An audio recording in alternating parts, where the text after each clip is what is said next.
รูปวายก็อยู่ที่ได้แต่ไรอันนี้แต่บอกเลยตากใส่อันปูนซีเมนต์มันแห้งเร็วอยู่ดอก แห้งเร็วอยู่นี่ เขาอีใต้บ่แม่นเขาเก็บแล้วบ่ เก็บก็ได้ เขาชักเลสจ้ะเขาแห้งตากใส่เฮือน เอาสองแดก เขาตากใส่อันน้ำมองอันสารหลังบ้านนะ เคยเอาตัวเป็นตัวอย่างได้เลยเขาเอง บ่อันเขาตากใส่จานหลังบ้านเขาแห้งบ่ได้ถูกเด็ด ก็ไม่ได้เอาเป็นตัวอย่างได้เลยคนแบบนั้นนะค่อยไม่เป็นตัวอย่างเขาแล้วค่อยเขาแล้วเป็นตัวอย่างค่อยได้เลยมันมีแห้งเรื่องอะไรแห้งกระตะอันนั้นนะไอ้เรื่องมันมีแห้งถือค่อยดี เขาเก็บละบ่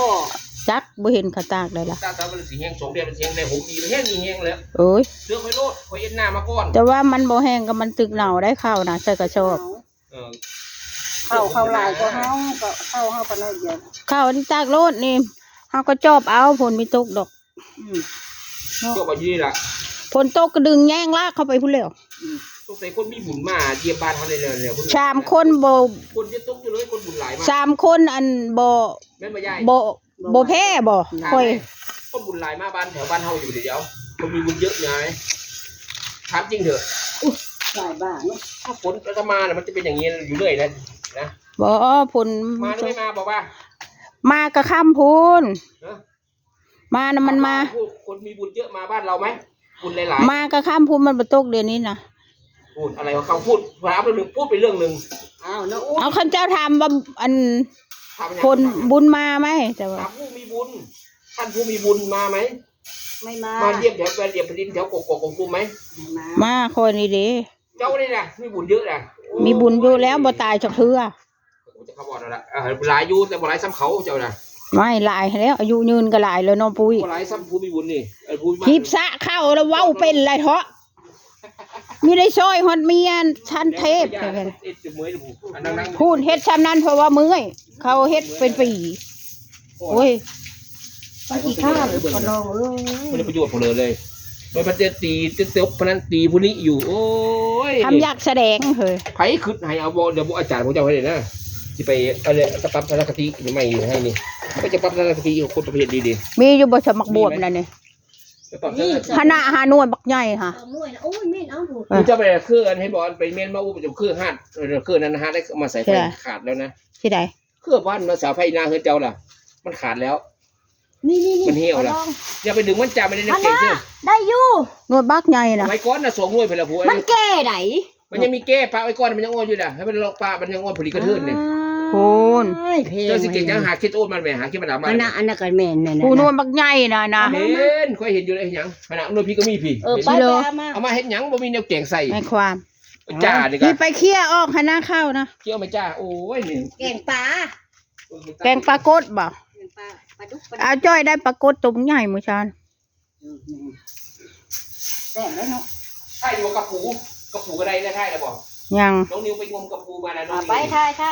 ถ่ายข้าวก่อนเฮ้ยไล่ออกมานะนะ ไปบักด ไปไหม ลูกเดียว ำแต่ลูกเป็นเมีย นิวเอ้ย ไปเลยก็ไปนั่น เอาที่ไหน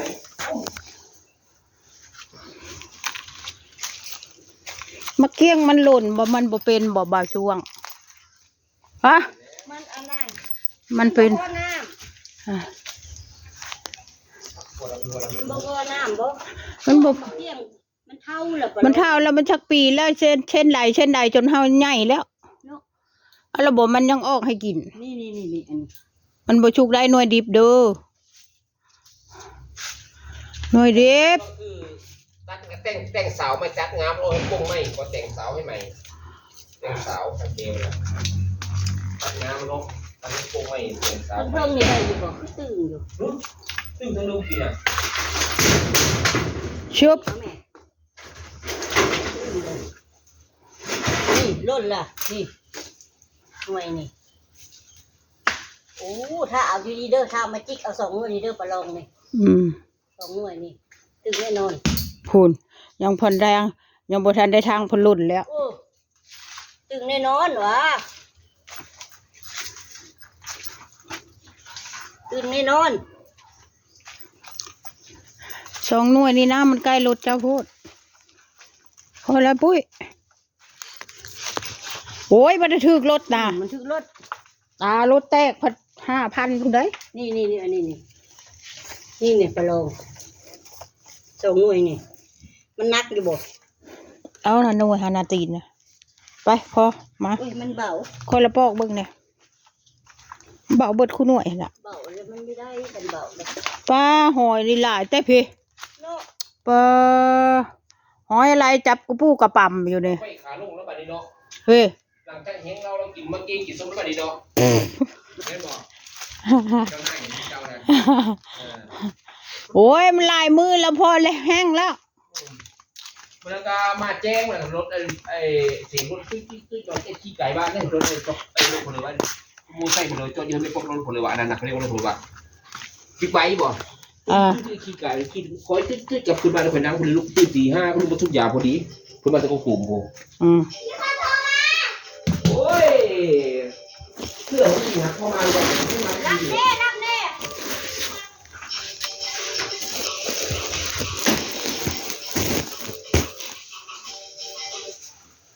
ฮัลโหล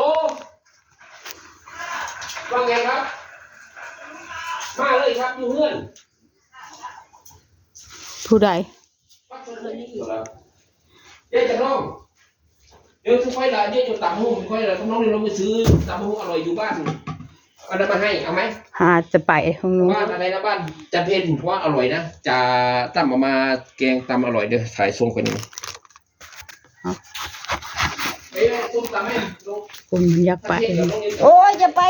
แช่พะเลอเนาะปุ้ย บ่แซ่บนะครกละ80 บาทพุ่น โอ้ยจำเอา มี ภูเขาน้ำตกตำทะเลอะไรได้หมดแหละ โอ้ย จะไปซื้อให้เอาไหมไม่เอา พอดีเปลืองน้ำมันมันจะไปดิน ไปรีบจนในฝนตกแล้วมันหื้อเข้าน้ำค่อยหั่น เร็วแล้วทั้งนั้นเจ๊จะลงมือสวยกันได้ ค่อย โอ้ย เรื่องใหญ่เนาะ ผลมาตก มันจะอยากไป ผลมาตกดอก ตากแห้งโลดอันนั้นน่ะ เดี๋ยวเราไปซื้อกล้วยมากินพร้อมกล้วยส้ม พี่ไป เอาไปซะโอ้ย พี่ไปสักขับไปซื้อกล้อยนะ มันบ่ตึงปะลงมันเป็นแบบนี้นะ หวานแซ่บดิ เอ้ยไป ซื้อทุกกล้วยหอย เขามีเงินเราเขามีเงินได้ กล้วย มันบ่หวานนะ น้ำ โอ้ยมันพอดีต น้ำโอ้ย ำพอดีต ไปกินเหรอ มันจะทาต เปิดว่าผลิตไหมกับสมมติเขาแล้วก็กลับเลยเม็ดมือเจ้า แกจะกินก้อยบ่ อยากรู้ คนละเอาเงินให้นี่ เดี๋ยวเจ้า บ่ ำก้อยได้บอก ก้อยดิบบ่ กล้วยดิบจะกล้วย เพิ่นจะกินก้อยดิบ พี่ไปซื้อจะถ้าเก็บข้าวน้ำดอก ไปซื้อเดี๋ยวนี้ไปแล้วก็มาได้ เบียร์ไว้เลยใหญ่เลย เบียร์ชิได เบียร์ซักมาจาก2 ขวดได้ไหม บ่มันกินแล้วมันละยาวบ่ได้บ่ กินคนเดียว ว่าคนเดียวมือหันกับว่าคู่เดียว บ่ได้บักนี้มันกินแล้วมันยาว บอกกินคนเดียว ขวดเดียวก็บ่ได้ กินกองเดียวจ้ะ บ่ได้ ว้ายอยากกินอยากเรากินได้กินเรื่องอาหารซื้อไม่ได้กินหลาย อุ้ยเจ้าน่ะบ่มีวันสิ้นสุด กิชัญญาบอกว่ากินกล่องเดียว สัญญามันบ่มีวัน สัญ สิ้น ญา สุด สัญญาบอกว่ากินขวดเดียว สัญญา โอเคเขาชื่อให้กินได้ไป ไปฮีไป ไปข้างในแล้วท่านอาบน้ำอยู่ ห่าน ได้เรื่องมัน เอาเนื้อเนี่ยโอ้ยบอกเอาเนื้อมาไปเนื้อไปซื้อเนื้อมาโดนเป็นเบอร์ มี คนยังคุยอย่างยังเสียบ โอ้ย เอาคุยเสียบเลยคุย ไปกรีดยางอยู่ประชาบุแรง วันนี้ไปแล้วฝนตก แน่ก็กินแหละ แม่ไป ไปยังฝนตก มันบ่ตก โตกพายุเข้ามื้อนี้คอยเบิ่งแล้ว ตกกูอยู่บ่ พายุเข้า พายุเฮาจ่าเอ้ย ไปอยู่ข้าวบ่ มื้อแรงนี่เหรอ มื้อแรงนี่บ่ ไปละแม่ไปกรีดมื้อแรง ซื้อเนื้อมาจากโลนึง ว่ามันกินเมื่อโลนึงเอาจาก ก็มาตากแดดกินบ่เบิด ยากกินเท่าเดียวมันเมื่อมีเมื่อก็เฮยาไปเอาครึ่งโลกินเลยละเมื่อหาย โอเค เอาจาก100 บาทเราครึ่งโลดอกเอา100เอาครึ่งโลแล้ว130 บาท ได้สิ ไปคำปุย กินเมื่อนั่นกันเรื่องกินเมื่อ นี่ไป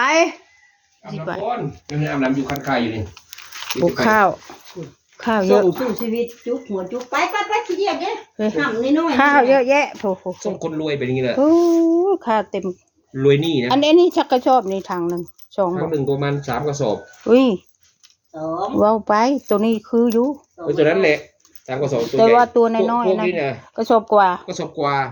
ค่อยเดาเอาละ แล้วก็2 กระสอบแล้วก็กระสอบกว่าๆแล้ว เอาเฮ็ดกว้างๆเลยกว่าเฮ็ดเบาๆนี่อันนี้ พอแล้วย่านเบิ่งมันมืดมาเลยปะลง โอ้ มันสิตกหาโมงแรง ป้าเฮาก็ตากแต่นี่ไปหามุกแรงก็ได้ได้ ใหญ่ไปแล้วนี่มันน้อยเลยตัวมันหงายอยู่แล้วมันบ่ได้กว้าง เจ้าแม่เจ้าพวงจะอาบ มีต้อง น้ำ ต้อมดึงตะพุ่นละ2 คนฮักเข้ามาพี่ต้อมเอเพอ ไปดึงคนเดิน ดึงเข้ามาบัดฝนตก โอ้ยมันดึงบ่ได้เลยนะ ดึงได้ มันเป็นแห้งบ่แม่นแห้งสางแห้ง บ้า กำลังสักสาร กระทากระทาไว้เฮ็ดพี่ช่างเพิ่นมันมา อืม โต ไปเจ้าหันคันพ่ออาบน้ำล่ะไปเอ็ด ไอ้ผู้ห ไป ญิง ตีขี้เกียจเข้านี่